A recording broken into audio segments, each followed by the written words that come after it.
जय गीता भागवत।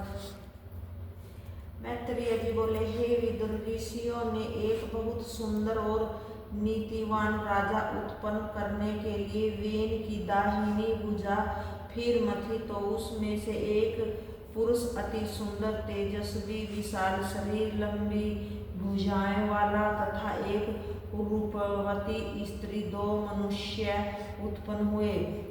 ऋषियों ने उस पुरुष का नाम पृथु और स्त्री का नाम अरुचि रखा और इन दोनों का विवाह करके पृथु से कहा कि तुम सातों द्वीपों का राज्य करो। ऋषियों ने ज्ञान की दृष्टि से जाना कि ये दोनों लक्ष्मी नारायण जी का अवतार है, इसीलिए बड़े हर्ष से पृथु को राज सिंहासन पर बैठाने का निश्चय किया। तब कुबेर को बुलाकर कहा कि जिस सिंहासन पर अधर्मी वेन बैठता था वह राजा पृथु के बैठने योग्य नहीं है, इसलिए तुम दूसरा बहुत अच्छा सिंहासन पृथु के बैठने के लिए लाओ। उसी समय कुबेर एक बहुत उत्तम जड़ाऊ सिंहासन ले आए। ऋषियों और देवताओं ने पृथु को राज सिंहासन पर बैठाकर दंडवत किया।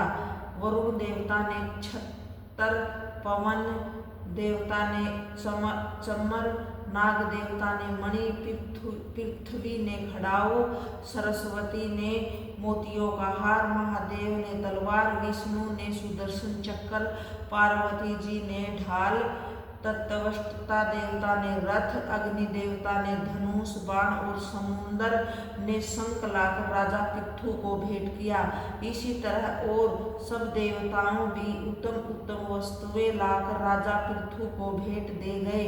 इंद्रपुरी से अप्सराओं ने आकर राजा को नाच दिखाया, गंधर्वों ने गाना सुनाया, सिद्र वह चारण लोगों ने आकाश से स्तुति करके राजा पर फूल बरसाए।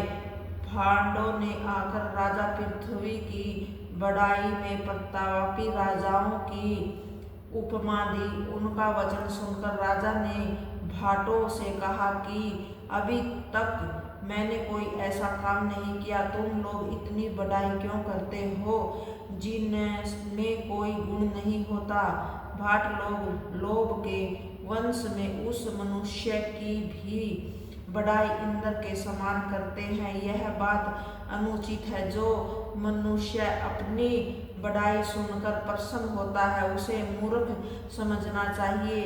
अपने में जो गुण न हो और उस गुण के होने की कोई प्रशंसा करे तो निसंदेह समझना चाहिए कि यह हमारी हंसी करता है। सो हे भाटो, जब हम कोई अच्छा काम करेंगे तब हमारी स्तुति करना, अभी चुप रहो। मनुष्य बड़ाई के योग्य नहीं है, नारायण की स्तुति करनी चाहिए जिन्होंने मनुष्य को उत्पन्न करके उसे महत्व दिया। जब उसके हाथ से नारायण कि शुभ कर्म कराते हैं तब वह स्तुति के योग्य होता है। स्तुति के योग्य भगवान ही है जो सबका पालन करके संसार और वैकुंठ का सुख देते हैं। जय गीता भागवत।